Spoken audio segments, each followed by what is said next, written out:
자, 이번엔 다음 뉴스 보겠습니다. 통일교 특검.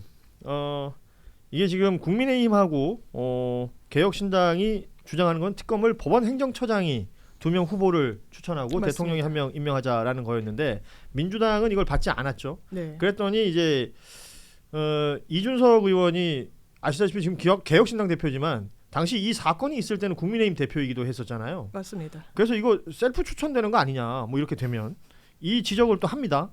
근데 국민의힘은 꾸준히 이 주장을 이어가고 있고 조국 혁신당까지 이제 포함되는 네. 추천안까지도 얘기가 나오고 있는데 통일교 특검 이게 앞으로 어떻게 굴러갈 것인가 뭐 쉬 정리가 될 것 같지는 않단 말이에요.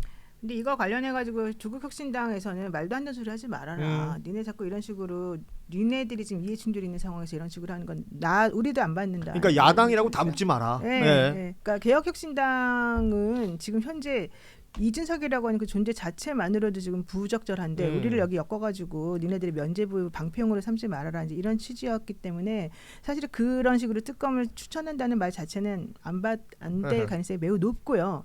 다만 이제 이 사람들이 주장하는 게 뭐 특단의 대책을 세우겠다 이제 이런 말을 하잖아요.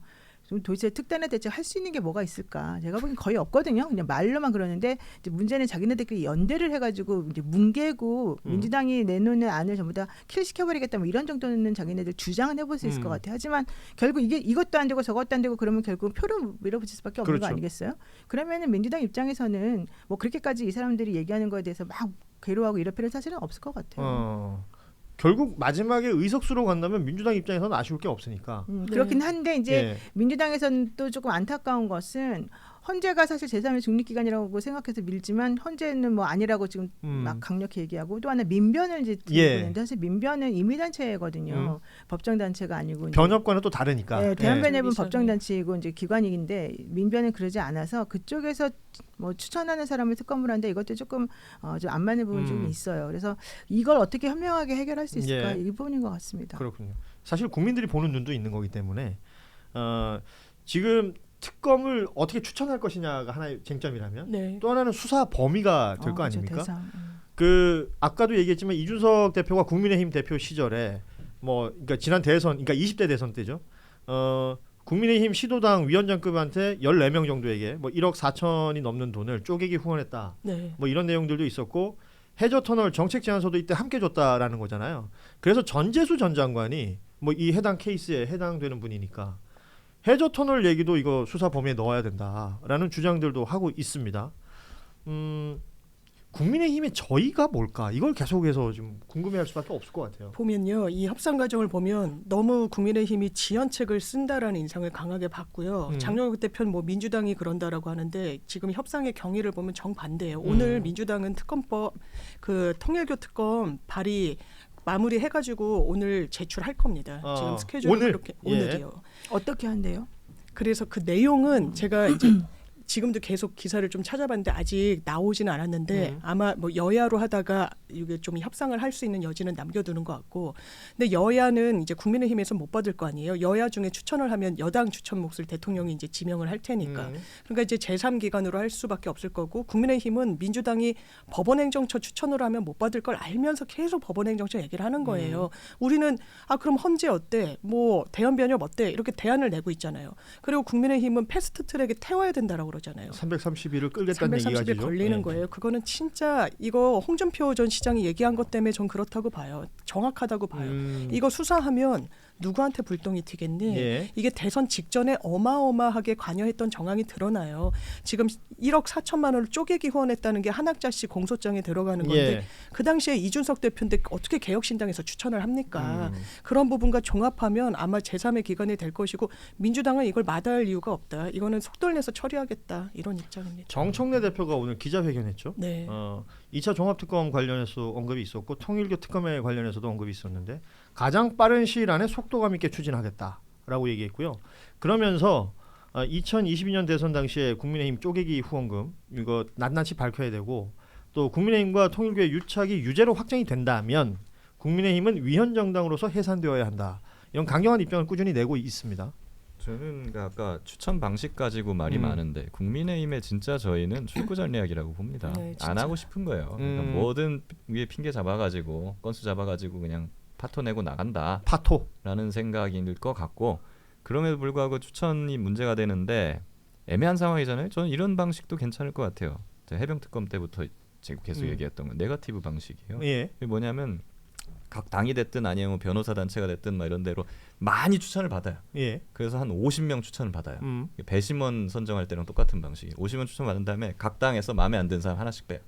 한 명씩 삭제해 나가는. 네. 그렇게 해가지고 마지막에 한 2-3명 남을 때까지 하는 거예요. 그럼 남은 사람 2-3명을 추천하면 대통령이 거기서 고르는 걸로. 그런 식으로 하면은 뭐 사실 누구도 그 맘대로 할 수 없는 거니까 전 받을 수밖에 없다고 봅니다. 그 나중에 한 10명 남았을 때부터는 계속 와 여기 뺐다가 저기 빠지고 이렇게 계산하기 어려워지겠는데 그렇게 되면. 아무튼 국민의힘은 지금 계속해서 한 가지 주장만 하고 있고 그 장동혁 대표는 뭐 특단의 조치 얘기를 하고 있는데 지금 나오는 얘기는 뭐 개혁신당하고 당 대표들끼리 삭발한다는 얘기 있고요, 네. 뭐 단식한다는 얘기 있고 뭐 그런 정도인 것 같아요. 이준석 대표는 본인이 약간 삭발투쟁, 뭐 단식투쟁 좀 뭐 대단히 수위 높게 비판한 적도 있는데 예전에 많이 그랬었죠. 예. 그런데 자기가 지금 다른 대안 카드가 없으니까 삭발하자 단식하자 이렇게 제안하는 것도 참 악의가 안 맞는다는 생각이 들고 이게 무슨 삭발이 뜬금없는 겁니까? 정말 하는지 한번 지켜보겠습니다. 저는 그 삭발 얘기 꺼내는 거는 요즘에 이준석 대표가 한동훈 전 대표를 자꾸 지금 견제하던데 그런 일환이 아닌가 하는 생각도 가발 삭발을 원천적으로 할 수 없다라는 거를 뭐 이런 아니면 같이 해보자. 거기는 삭발이 아니라 탈거 아니야, 탈거. 그런가? 예. 이 얘기는 빼주세요. 예, 이거는 뭐 저희끼리 하는 얘기고 김기현 변호사가 저렇게 한 번씩 저렇게 뜬금없이 근데 쑥 되게 들어옵니다. 예. 딱 이렇게 아니 그냥 저는 관심이 좀 있는 거 아니에요? 아니 왜 저런 말을 할까, 왜 저렇게 움직일까를 계속 생각을 해보다 보니까 여기까지 생각이 났습니다. 예. 저희 그 한겨레 TV 구독자 100만 되면 저한테 삭발하라는 분이 지금 댓글에 등장했는데 안 합니다. 단식을 하세요. 아예 다이어트 정도 할게요. 다이어트. 예, 저는 뭐 이게 여기서 이제 거론될 얘기인지는 모르겠습니다만 앞서 왜 해저터널 얘기를 한일 해저터널 얘기를 꾸준히 통일교 관련해서 하고 있는데 김규환 전 의원이라고 미래통합당 출신의 이 양반이 그 통일교 내부의 뭐 천주 평화연합 이게 통일교 관련 단체라고 하죠. 송광석이라는 사람과의 일종의 말 맞추기 했던 정황이 지금 녹취가 나온 게 있잖아요.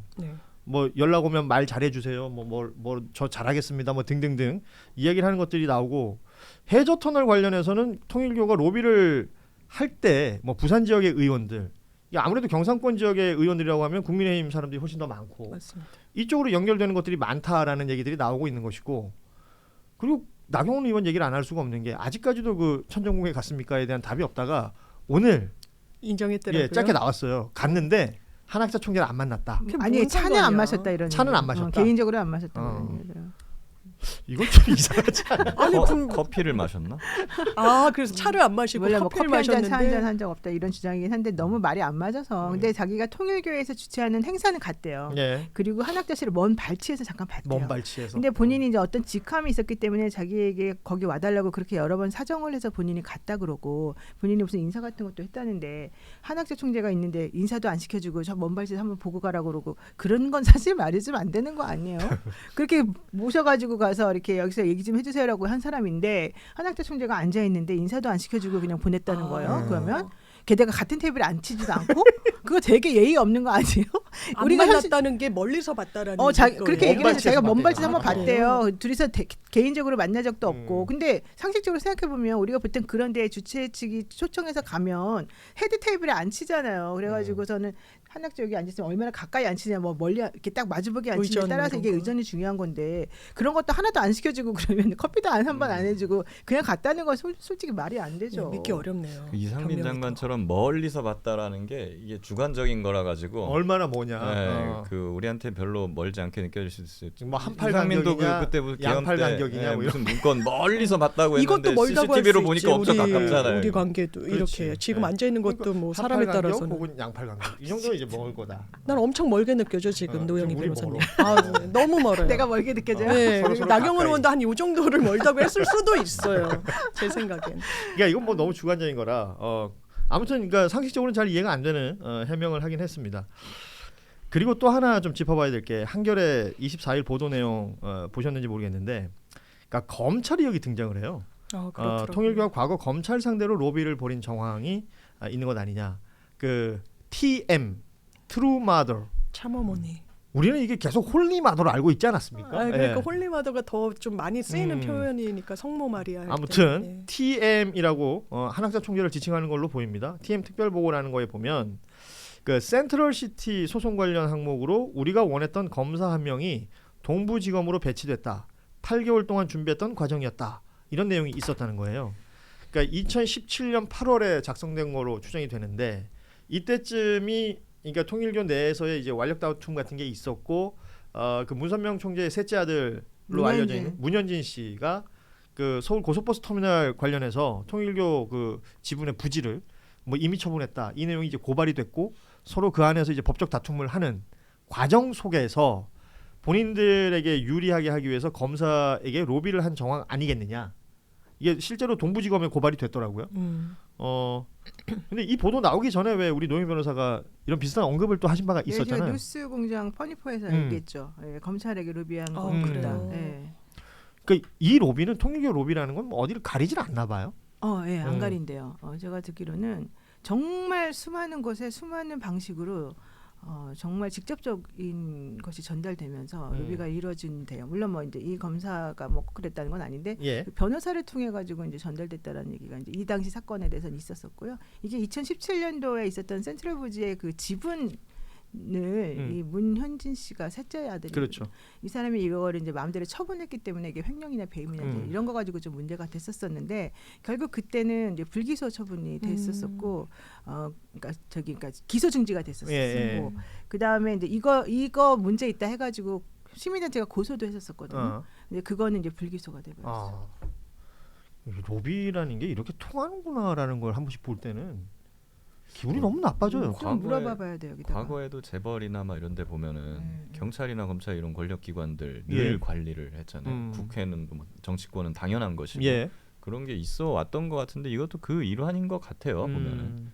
근데 뭐 모르겠어요. 뭐 이게 얼마나 뭐 효과가 있었는지 모르겠습니다만은 근데 사실 검찰 안에도 사실 통일교인이 있을 수가 있고요. 그렇죠. 검찰에도 뭐 있고 한데 검찰이라고 없겠습니까? 그런데 통해 가지고 꾸준히 얘기해서 노리고 있는 것 같다는 생각은 듭니다. 사실 저한테도 일반 종교, 통일교는 아닌데 다른 약간 좀 이상한 작은 신흥 종교에서 접촉을 해온 적이 있어요. 검사일 때. 검사 시절에? 검사는 아니고 변호사 시절에? 최근에.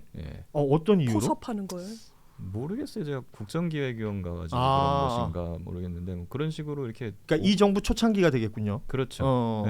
근데 뭐 아는 사람 통해 가지고 이렇게 자연스럽게 들어옵니다. 그냥 뭐 차나 한잔 하자 아니면 뭐 전시회 보러 가자 뭐 이런 식으로 오는데 그건 저는 알아봤죠. 그 전시회가 어디 종교단체에서 하는 거더라고요. 그래서 놀라고 이제 안 가고 그런 적이 있었습니다. 자기 관리가 철두철미하시네요. 그러니까 저 정도로 사람이 스마트해야 그것도 체크를 하는 거예요. 그러니까 체크 안 하면 가는 거 아니야? 전시회 보러 간다고 또 그러니까 덜렁덜렁 가서 거기서 어떤 이야기를 듣다 보면 나도 모르는 새 사실은 포섭이 될 수도 있는 거잖아요. 일단 사진 찍히고. 그렇지. 그런 게 있겠구나. 그러니까 뭔가 흔적을 남기게 되고 그것을 빌미로 또 다른 어떤 조건들이 걸릴 수도 있는 것이고. 근데 김기현 변호사는 변호사인 시절에 접촉을 당한 거라서 뭐 그렇게까지 몸 안 살려도 되는 거 아니에요? 이게 뭐 그럴 건 아닌데 굳이 저 이제 종교 단체랑 엮이기가 쉽지 않잖아요. 종교가 있어요? 우리 김기현 변호사는 없습니다. 없어서. 그래요? 이 기회에 한번 가져보시는 것도. 그 정도로? 아니 뭐 기독교나 뭐 불교. 고현준이면 갔을 텐데 이런 얘기 됐네. 장일민 변호사님이랑 거리가 좀 멀게 더 멀어지겠네 내가 실수해서. 아니 뭐 이런 것 로비라는 게 지금 뭐 쿠팡 얘기하면서도 그렇고 이 통일교 얘기하면서도 그렇고 뭐가 있나 봐요. 그리고 저는 이게 궁극적으로 로비 얘기하니까 진짜 아무렇지도 않은 것 같지만 우리나라에서는 이제 로비스트 법이 없잖아요. 없죠. 이거는 그러니까 하면 안 되는 거 아닙니까? 법적으로는. 안 되죠. 알선수재 뭐 이런 걸로 걸리고. 그러니까 걸면 걸리는 것들 아니에요? 이해하기 힘들어요. 그러니까 이런 일들이 너무 아무렇지도 않게 지금 얘기가 되다 보니까 별일 아닌 것처럼 보이지만 대한민국에서는 금지되어 있는 사안이다라는 내용을 다시 한번 좀 짚고 싶고요.